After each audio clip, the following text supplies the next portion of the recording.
Todos esses casos, nós tivemos que lidar com um pré-processamento de cena. O que acontece se nós tivermos objetos dinâmicos que ficam andando bastante por um cenário e onde é difícil para esses elementos a gente ficar pré-processando e criando divisões espaciais e tudo mais. Então, uma técnica bastante interessante e usual também é o que nós chamamos de Level of Details. Vejam estas quatro malhas de polígonos de Beethoven.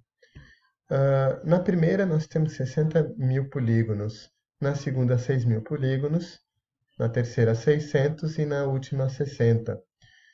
Portanto, 1.000 vezes a menos polígonos do que na primeira. Claro que quando nós estamos próximos dessa malha, há uma diferença enorme. Mas se nós nos afastarmos e vermos esse busto a uma distância bem grande, veja que daqui para cá praticamente não há muita diferença. Significa que eu posso, durante a execução do jogo, substituir a malha com diferentes representantes com polígonos de valores diferentes. E aí, esse mesmo objeto, quando ele está lá distante ou numa área que, por exemplo, em realidade virtual não está na minha área de foco, está na área de visão periférica, por exemplo, a gente pode colocar essa malha nessas resoluções mais baixas. A isso nós chamamos de Level of Detail. E um detalhe que temos que ter cuidado quando trabalhamos com Level of Detail é o tal do chamado de efeito popping. Efeito popping é quando a gente tem uma malha e depois vai substituí-la por outra, os polígonos mudam de lugar, as normais mudam e pode acontecer um pequeno relampejo de iluminação, uma variação de alguns pixels e que, embora o novo nível de detalhe acabe não trazendo informações de que ele realmente está em resolução mais baixa, mas ele vai parecer que ele foi mudado de algum jeito, né?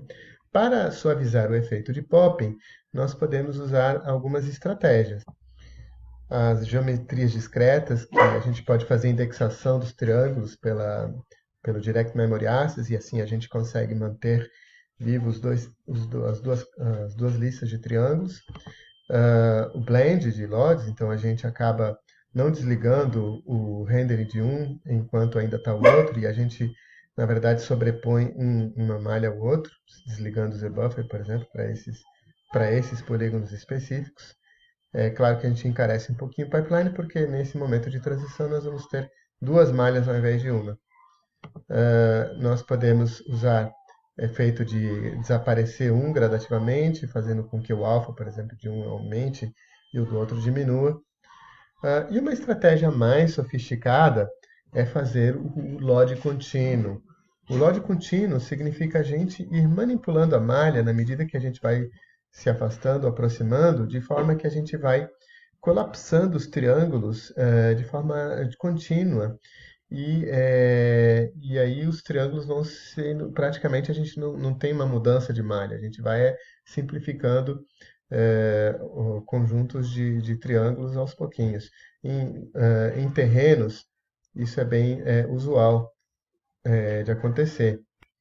Nós podemos, para, para também acionar o tipo de LOD, usar a estratégia mais comum, que é baseado na distância do observador a cada objeto, a gente usa um tipo de objeto, um tipo de resolução para aquele objeto.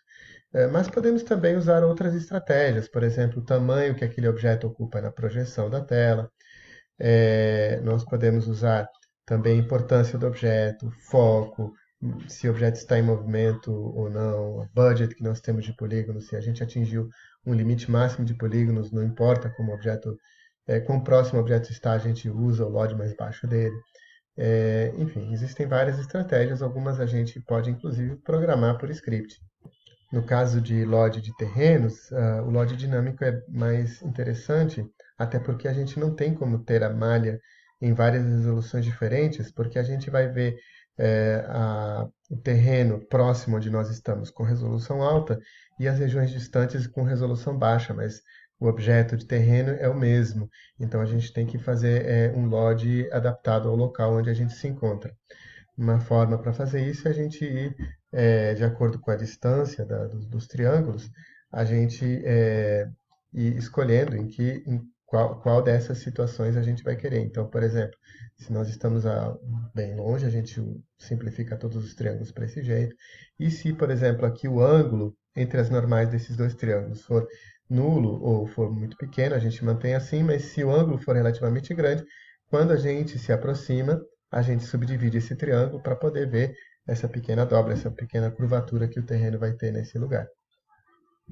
O LOD de terrenos, então, tem essa característica, onde nós não temos múltiplas resoluções para a mesma malha, e a gente vai ter resoluções, na verdade, dependendo da posição da câmera, sendo construídas aí em tempo real.